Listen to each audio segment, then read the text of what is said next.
Hey everyone, Caleb with Antique Book Collective, and today I'm going to get to you guys with a really important idea on how to clean books, different marks on books, different writing inside of books, all that sort of stuff. So without further ado, let me just explain just sort of the things I usually use. So the things that I use most common are rubbing alcohol, Clorox wipes, and erasers. I use two different kinds of erasers. I use the pink pearl ones, and I also use the white artsy fartsy ones. I know there are other things you can use to clean books as well, and clean a lot of other things as well, but those are just the main things that I like to use. So without all that said and done, I'm going to dive right on in and show you guys just how I do it, and actually do a nice little over-the-shoulder sort of style video. So see you guys in there. Alright, so everyone, as you can see here, I am at my little workstation. So this is actually not just my workstation, but it's also where I take my photos, and it's not my main workstation. My main workstation is actually over there a smidge, but this is a little more photogenic and the lighting's a smidge better, so I'm doing everything here.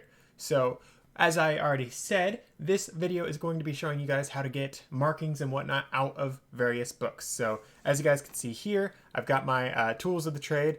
I have two erasers that are pink. One of them is like a cheap Dollar Tree one, and the other one is like an actual pink pearl one. I recommend having both. If you had to get one and not the other, I recommend the pink pearl, but the cheap ones can definitely have their place.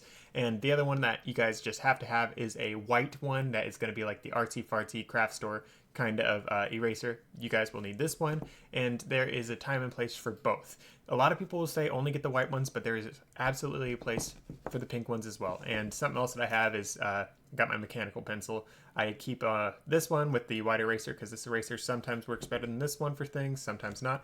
But you also need to be able to like doodle on stuff sometimes. I know you shouldn't be doodling in all your books, but there is a time and place for doing that. Sometimes you want to poke and prod at things. Sometimes you like can color over something and then erase that. Like if you lightly color something, it's really weird, but sometimes that does definitely work. So first things first, I'm just going to show you guys something you guys are going to see a lot. So this is a mass market paperback that I'm not going to be selling. The reason I'm not going to be selling it is it's in tatters and there's not enough money in it for me to actually try to fix that. But if I was to try to fix that, there is something that I have used. It's called, excuse me for a second. It's called Fabri-Tac. I have used this quite a few times. You guys can pick that up on Amazon. But that's a thing for another day. But that is something that you guys can do if you want to repair books. It's not necessarily the best thing to rebind books with, but it has been something that definitely has worked for me. But with that said, as we can see, here's the book. And it's not very great shape. But let's say that someone drew a big old smiley face on it. And yes, guys, that is a Sharpie I just did it with. And you will see Sharpies on books all the stinking time. And I'm sure you guys already know this life hack, but rubbing alcohol, guys. So it's from Winco. That's just a local shopping grocery store for me, but that's where I get my rubbing alcohol, nice and cheap. And I get this little pipette thingamabob. I know it's not a pipette, but it's sort of like that. And literally, guys, if you want to take it off, just put a little bit of rubbing alcohol on the cover of the book. Make sure you don't do too much. And what I like using is these little cotton pads. Cotton rounds, according to this, also from Winco, and that works really nice. And you guys, as you can see, here's just my first hit with it.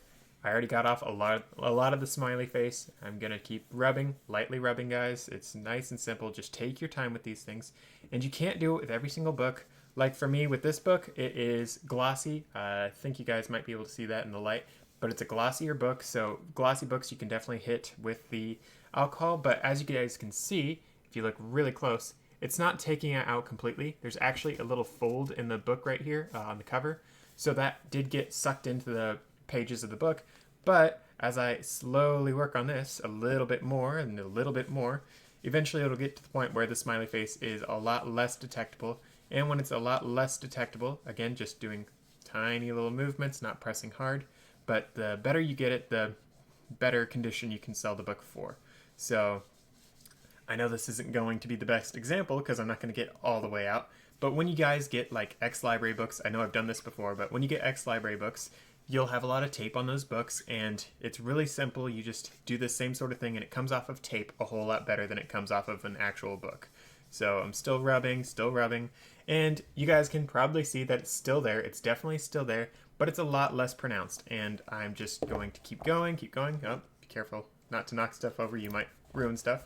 But yeah, just going to keep going. I'm rubbing a little bit harder now just for the sake of the video and because I'm not actually keeping this book. But at the end of the day, you can definitely make it a little less noticeable. And again, this is not the best cover of a book to do this on. It was just a throwaway book that I wanted to show you guys really quick. But you can definitely reduce how vivid the Sharpie markings are, and depending on where they are, it might even be not noticeable. As I said before, there's a little crease here, so that's why it's sticking out a little bit. And I also let the alcohol sit too long on it, so it actually did soak in, but that was just just so I could talk to you guys a little bit. So with that said, I'm going to do one more quick mark. Just gonna do it the right way this time. So just a little bit of alcohol, doing this a little bit faster this time.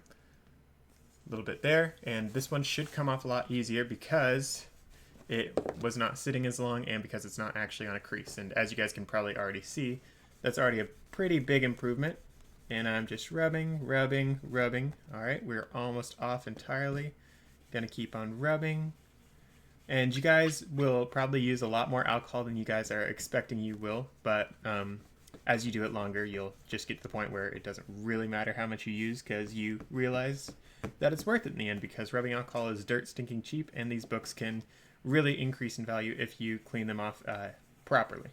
So with that said, I'm going to call it. So that's my clean Sharpie mark. Again, you guys can still see it on this particular book. With the mass market paperbacks, they definitely are not the same quality as normal books, so it's not going to clean off as thoroughly as well. And that is why I don't normally spend a lot of time cleaning mass market paperbacks. I either decide I'm going to keep them or I'm going to toss them. And there are a lot of ways that you guys can sell your mass market paperbacks. For me, I do it in lots, and that's just how I do it. But with that said and done, that's all I have to show you guys on this particular one. The only other thing that I would say with mass market paperbacks, if you guys are going to do it, is hit them with a Clorox wipe. It doesn't matter if there's a lot of stuff or not. People do like to get clean books, and when you have a book with a glossy finish like this, you can hit it with the Clorox wipe and be pretty good. On to the next book, though. So this particular book is one that I have already showed you guys in another video. It's the Conversational Hindi Urdu, and as you guys can see here, right in the front page, it's got a little price from whoever had this in their store at some point. I don't want this, so first off, it's because I'm selling my book for more than $5. Second off, it's a dated price. Third off, people don't like getting the price of things in their books, and there's a lot of other reasons that you would not want this. So there are a lot of things that you guys can do right off the bat. I recommend being very careful with your stuff that you're testing, but there are things you can do. So first thing that you can do is get some tape. Believe it or not, there are some inks that are like powder based, and just hitting it with a little bit of tape. And I recommend, if you got really sticky tape, to like run it in your fingers a little bit to get your oils on it to like de-stickify it a smidge. But you can put it down and just roll over just a smidge, just back and forth, and after a little bit of time, you will be able to see, oh look, I got some of the ink off. However, this is something that is a little risky, and if you don't do it right, you can definitely rip off some of the paper. It looks like my paper is still fine, but that is something that you guys can do. It's, again, not the most recommended way to do it, but there are times and places where the tape method can help. Again, guys, this is not what you should do with the really antique books. It's a very risky thing. It can damage the books in a big way. So that's what segues into our erasers. Erasers are your friends, and they will work so much of the time. So I'm just going to hit this with a white eraser right now, just that artsy-fartsy white one. And when you're erasing, guys, just do little circles, tiny little circles. Nice and simple stuff. And as you can see, you can't even see that price anymore. So this is because this particular ink that they used in this stamp is definitely one that can actually be erased with eraser. It was not pencil, it was definitely an ink, but it was with the older inks that they had, there were some that could be erased with a good eraser. There are other erasers as well that do erase ink that I've been informed of, but none that I have actually tested myself. So just this will work. There are other ways you can do to get rid of the writing in books, but those are things that if it doesn't come off with an eraser, I normally don't touch it because some of those things can be very risky, such as the tape method. There is also a way that you do like lemon juice or alcohol or a bunch of other things like rubbing alcohol. And it's a lot of things that you guys can do, and it can work, but it's very risky stuff. So if you guys aren't professionals with this, maybe you don't want to do it, but there definitely is a time and place where you can do it because it can increase the value of your books. So with all that said, on to the next books. So as you guys can see here, it's my Little House on the Prairie set that I have shown in another video. Just a nice little set that I picked up at a friend's library sale. And so these were actually clean when I got them, and then I put them into a box with some old leather books, and they rubbed against the leather books, and they got some markings on them. So what am I going to do to get rid of those markings? So in theory, I could just rub on them. If the staining was deeper, I could actually get a nice little pumice stone, so excuse me for a second. And I'm back. So as you guys can see here, just a nice little piece of pumice. Nothing too exciting, nothing fancy.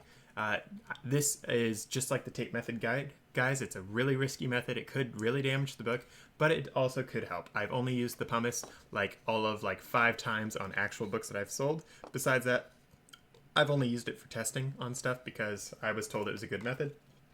And it definitely is, but it's also very risky. So, with all that said, I'm just going to use an eraser though. I know it's not ink, it's not pencil, it's not anything. It's like dirt and it's like leather pieces, it's all that weird stuff.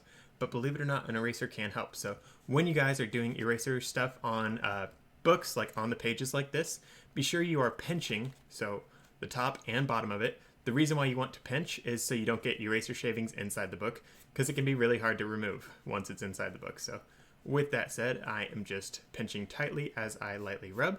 And as you can see, all of those markings are basically gone. So with that said, I'm going to hop on over to this other side. Sometimes it's a little harder than other times to pinch, but pinching it, just going back and forward, a little bit of circle action.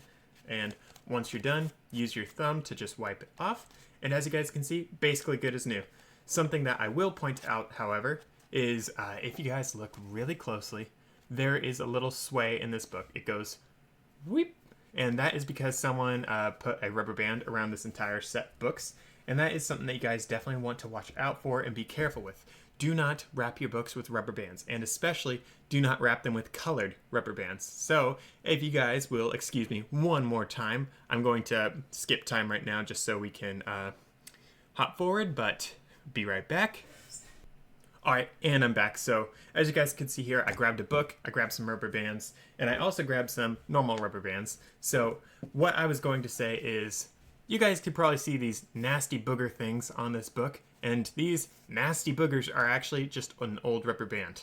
So, when a rubber band is sitting around far too long in not great circumstances, it will actually get to the point that it like rots and like sticks to the book, and it basically destroys the book. So it's not just it's bending the cover and whatnot, but it is like physically leaving behind some like gross, three-dimensional, just absolutely nasty residue on it. And that is something you do not want on any of your books. So whether you are storing these for your own use or if you are trying to sell your books, do not wrap them in rubber bands, guys. That's the worst thing you could possibly do. So colored rubber bands are generally the worst for this. I don't know why, but there's something about when they put the color in that the color just like de-rubberizes faster. I don't know. There's some weird magic going on, but I find that the colored ones generally do the worst.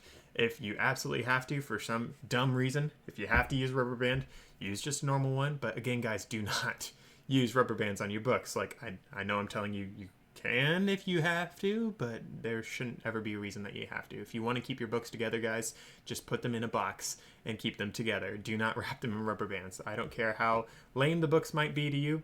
If you want to sell them at any point or give them to anyone else at any point, wrapping them in a rubber band can cause a lot of damage. So, with that said, the rubber bands that were around this book were, were these purple ones. So these were larger rubber bands, not the biggest ones, but they stretched nicely and they didn't damage the books too much. I mean, you can barely tell.